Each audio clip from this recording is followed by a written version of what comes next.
Welcome to the special edition of the Mayor's Forum.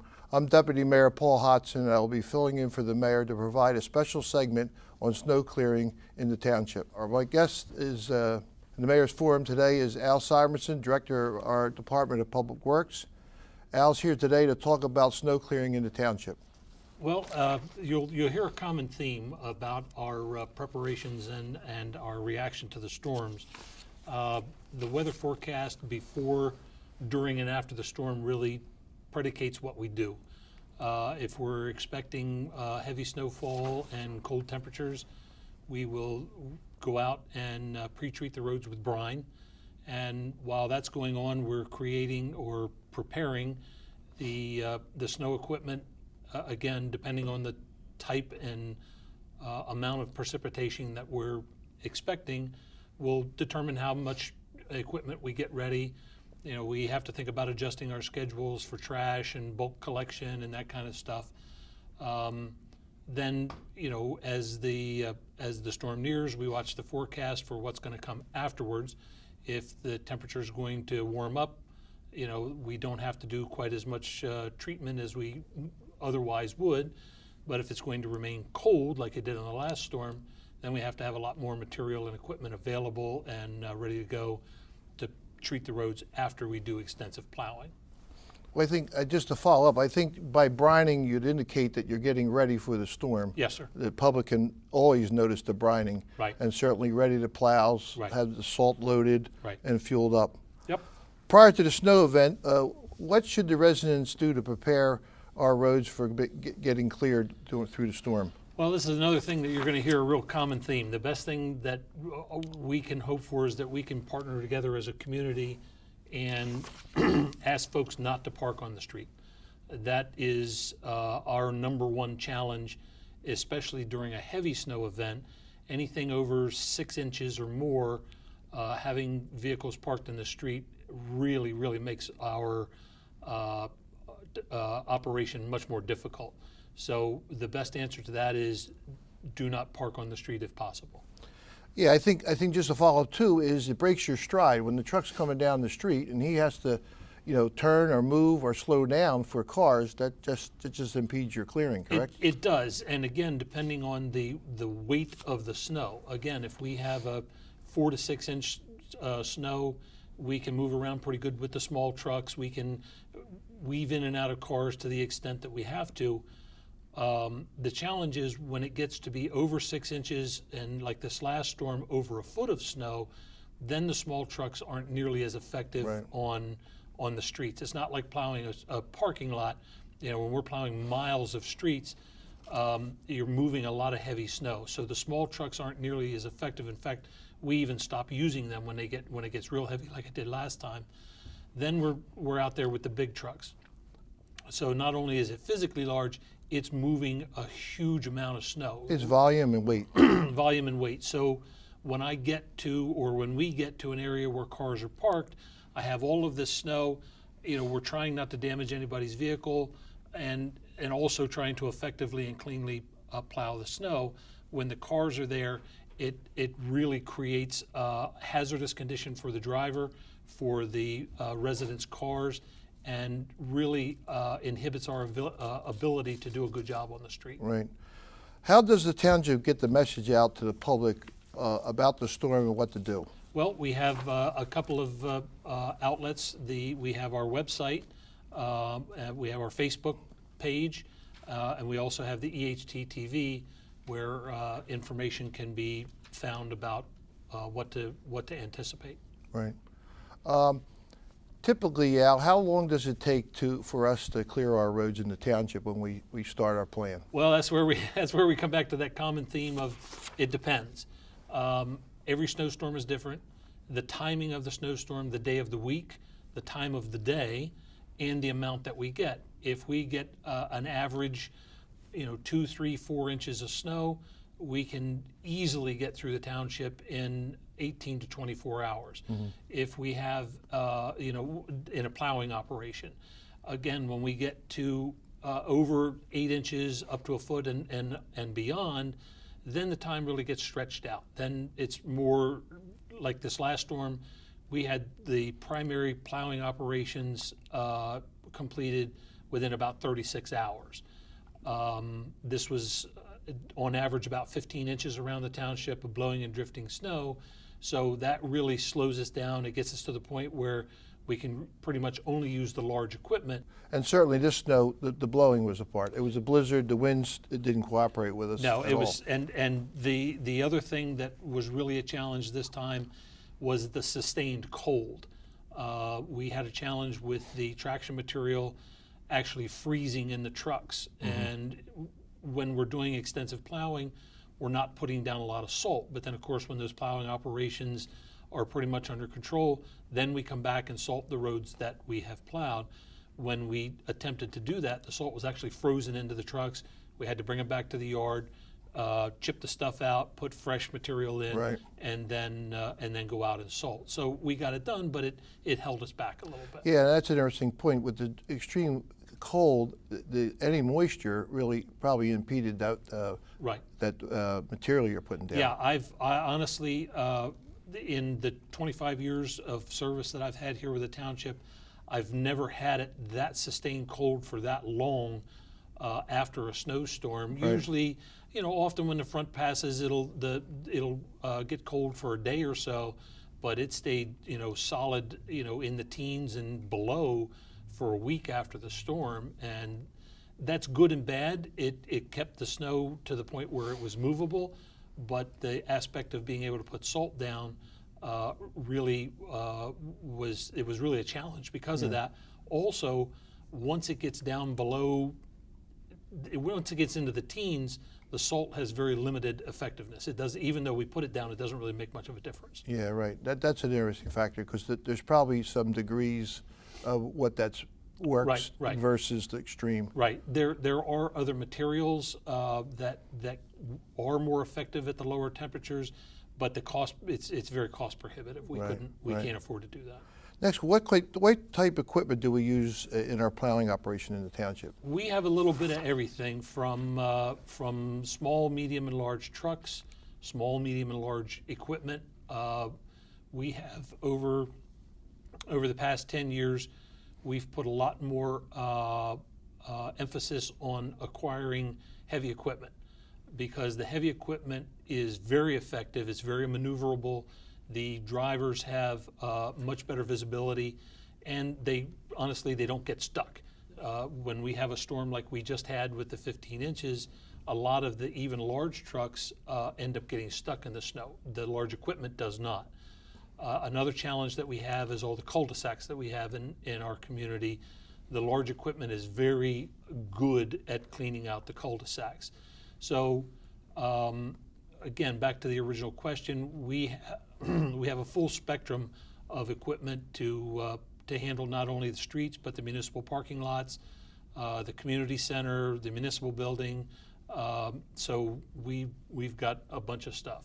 We were able to keep, throughout this last storm, we were able to keep an average of 12 to 14 pieces of trucks and heavy equipment on the road 24 hours a day, moving snow. Yeah, that's quite an amount of trucks. I mean, the township's large and it's the 12 trucks operate, and that's something to do. How does Public Works operate during the storm? I'm sure there's probably scheduling and, a plan to sustain your efforts. And that's another thing that's kind of, is they like to say, a game time decision. It depends on the time of the day of the week. This most recent storm began early on a Thursday morning. It caught some folks by surprise. The intensity and the amount of snow that we got really began to affect our operation. We attempted to collect snow or collect trash on Thursday. We had to suspend that operation in the middle of the day because it just got so hazardous the trucks couldn't do it. At the same time, we realized that based on the forecast that this was going to be a long duration event. So I sent half of my group home, the guys that are capable of plowing and have had the training and so on. I sent them home so that they could come back in at night. Thursday at 1 o'clock, we began our 12-hour rotation. So I was able to staff the 12 or 14 trucks 24 hours a day. Now, the operation is not just the trucks. We have to have the mechanics and the administrative staff, the office staff that does our tracking and handles our personnel. Everybody, the entire group, basically splits in half, and 12 hours on, 12 hours off, and we keep that going until we have it under control. Right. Just a question here. I'm sure all our drivers are trained now with the different equipment they use. Yes, we have different levels of training. We have, obviously our laborers who use a lot of the small equipment, and the manual labor. Then we have guys that are trained with the small and medium trucks. Then guys that are trained with the large heavy duty trucks, and then guys who are trained with the heavy equipment. Each one has its own set of challenges. So we do our best to have everybody up to speed as to what the capabilities of the machines are and the expectations of what those machines should be able to do.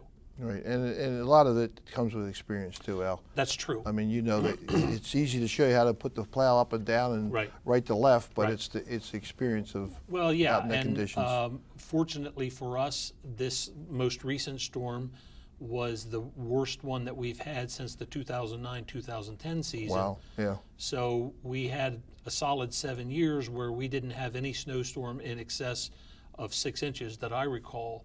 And again, a 6-inch snowstorm and a 15-inch snowstorm are two completely different operations. Right. So.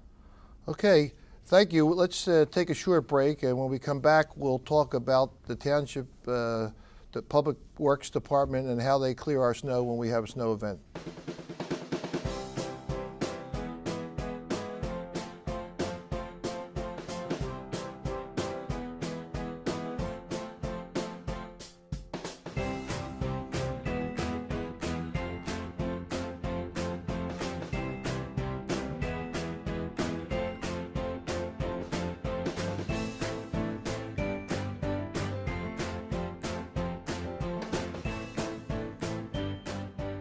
Welcome back to the special edition of the Mayor's Forum. I'm here with Al Simerson, Director of the Township Public Works, as our guest today. Al, how long does it typically take us to clear our roads during a snow event? Our goal is to have it done in 24 hours. Yes, sir. Again, it depends on the amount of snow that we get. Our first priority is always the primary roads. Robert Best, Delaware, West Jersey, those types of main roads, we do them first, and as conditions permit, then we start going into the secondary roads, the feeder roads into the developments, and then we'll work on all of the smaller streets, cul-de-sacs within the developments and the outlying areas. Okay. With the secondary and the side streets, we always plow them after the first primary roads, correct? Yes, sir. Yeah, we try to get the secondary roads and then the tertiary or the smallest streets. And just a question while we were talking off the camera, how many miles of roads are we responsible to with taking state and county out? We're right around 400 miles. That's amazing. That's a large amount of highway. It is, and it's a little bit. If you think about the operation of plowing snow, it is 400 miles, but we have to travel all of those roads a minimum of 3 times. Especially on a major snow event, a pass goes down the middle, then a pass comes back the other side, then a final pass down the 3rd time. So 400 miles essentially turns into 1,200 miles. Wow. And then you take into account the amount of corner cleanup. We have to clean up the corners going from one street to another. We clean up the corners from the county roads and the state roads. The state's doing their job. They have to keep the roads open. Many times we find ourselves on the state and county roads that we have to do the ends of the streets more than once, because just like happens with folks' driveways, we plow, they plow it back in. It's just what happens, and then we have to go back and clean it up again. So imagine driving 1,200 miles at an average speed of 5 miles an hour. Right. It takes a long time. Yeah, and that's an interesting number. If only one path is cleared down the street, why would only one path be cleared? Well, again, in a major event, sometimes we'll get to almost a survival mode where we're trying to get a path in and out of a street or of a development to allow passage for fire, police, and EMS. Sometimes it's just a matter of getting a hole through that if somebody has an emergency call or a fire call, whatever, that at least there's one lane open. And then we come back as time permits, we come back and go ahead and open it up. Right. In that situation, what can the residents do to help us? Naturally, I guess, move the cars. The best thing to do for all of our benefits, again, is to partner together as a community and realize the importance of allowing space for those large trucks to pass down their streets. My best recommendation is park in your driveway. If you can't get all your cars in your driveway, park on the grass. Most of the time, if it's about to snow, the ground's pretty firm because it's cold out. So just back your car up on the grass. If you keep it down towards the end of the driveway, once the plow truck comes through, and yes, we are going to plow your driveway in, the snow has to go somewhere. Right. So if the car's parked at the end of the driveway, then you come out, you shovel out the space to get your car out. If the road has already been plowed, it's opened up back to the curb, then we're not going to come back and plow your driveway in again. So the best thing that we can ask folks to work with is to try to avoid shoveling out until we've come through, and keep the cars off the street, and keep them up in their driveway a little ways so that the heavy trucks have a place to get through. And also, too, to the public, with a little effort, you can tighten your cars up on your driveway. And that's the idea, is to try to get them off the road, curb to curb, so we can get at it. If the residence road is not clear, what should they do, Al? Well, we have a list of all of our roads. Obviously, we know where all of our roads are, and we will get to them. We are doing our best to get to every road, and eventually we always do. We can just ask folks to be patient, and we will do our best to get there as soon as we can. Again, back to the parked cars, the less cars there are on the street, the faster we can get done and the better job that we do. Right. With the snow event, what are your biggest obstacles in getting your roads clear? Again, and forgive me for coming back to that answer, our number one challenge is vehicles on the road. Right. That is our number one challenge. We have the equipment, we have the manpower, but when we get bogged down with going around cars, replowing after cars have been dug out, or digging cars out that are stuck, or working around cars that are stuck, that really slows down the operation. Right. And I think this question is the same. I mean, when the vehicles on the road are parked on the street, what can Public Works do? You can't plow where a car is. No, because folks are not going to be happy if we damage their car. Right. We're torn between balancing, making access for again, fire, police, and EMS, and not damaging folks' car. The last thing we want to do is tear somebody's car up, so we have to tiptoe around them to the extent that we can. Yeah, and I noticed too, I mean, I had a lot of people talk about mailboxes. The mailboxes, you don't hit them. The snow itself, or the weight as it's being pushed to the angle, Right. is heavy and comes down on some of these boxes. It does. I was fortunate to grow up in northern Pennsylvania, where we didn't even try to mount our mailbox. We had ours in a milk can because we knew when the snowplow come through, it was going to knock it down. Yeah, you look at some of these plastic ones and you're just demolished. There's no way the plow hit that. Well, and when it's cold, the plastic it becomes It gets brittle. Yeah. So Al, when should residents park before the storm occurs? I think you touched on that. But Yeah, we did. And again, off the street, whatever it takes. If folks can partner together, maybe with their neighbors, to park in their car or park in their driveway until the event passes. Whatever we can do, again, to partner together as a community to get all of the vehicles off the street, we can do the job much faster and much better. Yeah. I mean, each snow event is different. So how do we handle particular snowstorms? I guess it's by volume and how the duration and so forth? Yeah, and again, no two snowstorms are the same. You know, those half-inch, 2-inch snows where we can just go out and put traction material down, you know, those are a piece of cake. You know, all the way up to 4, 5, 6 inches, we're able to handle them pretty readily and pretty quickly. It's these large, heavy events that really become a challenge. Right. Okay, Al, thanks for being here today. The Township Committee, we appreciate all the hard work that Public Works does. Thank you.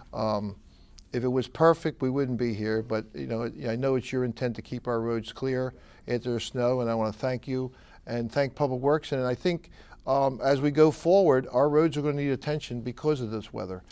Potholes are popping up and so forth. Yes, that is a challenge. We have a crew out as we speak. We've had them out since really the snow melted off the roads. We've been out every day, putting down or addressing potholes. It's a little bit of a challenge right now because just about everything that we do is a temporary fix on the potholes, which kind of dooms them to come back. Right now, this time of year, it's very difficult to buy hot asphalt, which is what it really needs. So we do our best to keep ahead of it until such time as we can get hot asphalt and we can do, you know, a long-term repair on the road. Please stay tuned after we sign off to watch the video with the help of the Egg Harbor Township High School staff students called A Day in the Life of the Public Works to learn more about what the Public Works Department does for our township. If our viewers have topics of discussion or a person they would like to have the mayor interview on the forum, please contact the Township office at 926-4044. And thank you again today for joining us in this forum. This is a machine that's referred to as a lightning loader. It's a crane truck that we use to collect the bulk material on the side of the road. This equipment has really revolutionized the way that we're able to pick up the material. We used to load this stuff in trucks by hand, and as you can see now, we can go from house to house and collect the material a lot faster and a lot safer. The operators don't normally have to handle this stuff by hand very often, and the volume of material that they're able to collect is substantially more than we did in the small trucks. So this is one of our older trucks that we use. This is the first one that we had, and it works quite well, but as you can see, the operator is exposed to the elements. This machine came in extremely useful during the derecho and Hurricane Sandy. We were very fortunate to be one of the only municipalities in the state that did not have to hire outside contractors to pick the material up. By utilizing this machine and other ones like it, we were able to pick up and dispose of all the material that we got during the storms. So we have a ground man that picks up the small stuff and makes it easier for the operator to collect it all. That usually makes for pretty light work for both of them. And then when they finish there, they move on to the next stop. This operation is being done as part of our sanitation division. Now this is a similar operation with a more modern truck or a different style truck. This requires 2 trucks, which actually ends up being more efficient because with the truck that we looked at first, when it gets full, it has to leave the job site and go to empty itself. By using this machine, we are able to move from stop to stop and shuttle it with separate trucks, which allows, during high volume operations, allows the truck to continue going while the other trucks are getting emptied. This truck has gained quite a bit of interest. As you can see, that it appears that it's going down the road backwards, which in reality, in its operation mode, backwards is forward. In the upper portion of the orange cab behind the flashing light is the driver. And again, even though it appears as though he's driving the truck backwards, he is indeed driving it forward from his point of view. This is much faster. They don't have to stop and set up outriggers or anything like that to stabilize the truck. He's able to grab the material and load it almost on the move. This is another machine that comes in very handy during storm operations and situations like that.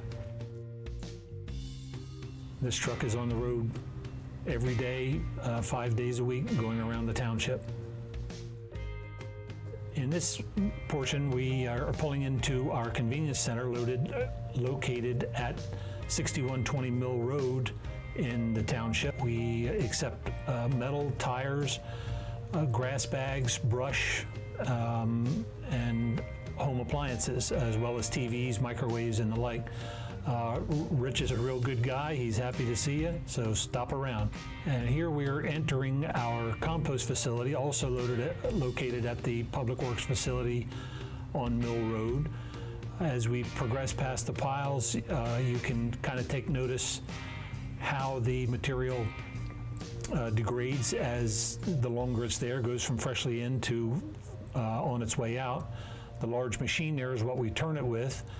This is an overview, an overhead picture, Google Maps picture of all the compost. As you can see, we have a lot of it, and it's been very successful. We give it back to the residents at no charge. The bags that you saw there are just a small portion of what we collect on a daily basis and begin to process. Again, as we're going out, you can see the transition of the material. Here we're again on Mill Road. This is our vehicle maintenance facility. This is some of the equipment that we have staged. One of our automated trash trucks that we go around. This shop here is the police maintenance shop and small equipment repair facility where we maintain all of the small stuff in police vehicles. This again is in the heavy duty repair shop where we maintain ambulances, trash trucks, and all of the heavy duty equipment as well as fire equipment. This is one of our other divisions, the grounds division, obviously, and we're mowing almost 400 acres of grass every week. In some areas we mow it twice a week. So we keep a staff of guys and equipment busy all the time. We also do the lining and dragging of many of the fields, hockey, soccer, and baseball, as well as softball. So it keeps us very busy. And then when the guys get done, they'll weed whack and trim around the facilities. This is another operation that we do, installing signs around the town. What the worker's doing there is actually using compressed air to drill a hole to avoid causing damage to any infrastructure underneath. We're very fortunate to be installing the sign celebrating the softball state championship of the girls' high school, and we covered it up so that we could do an unveiling when folks were there, and that's quite an accomplishment by these ladies, and the celebration was certainly well deserved. So that's just a bit of an overview of some of the things that we do in the Public Works Department. All of this information is available at our website, which is www.ehtgov.org, and you follow the links, you can go through. There's frequently asked questions, schedules, and a lot of information that folks can be aware of when we pick stuff up and what's going on throughout our community.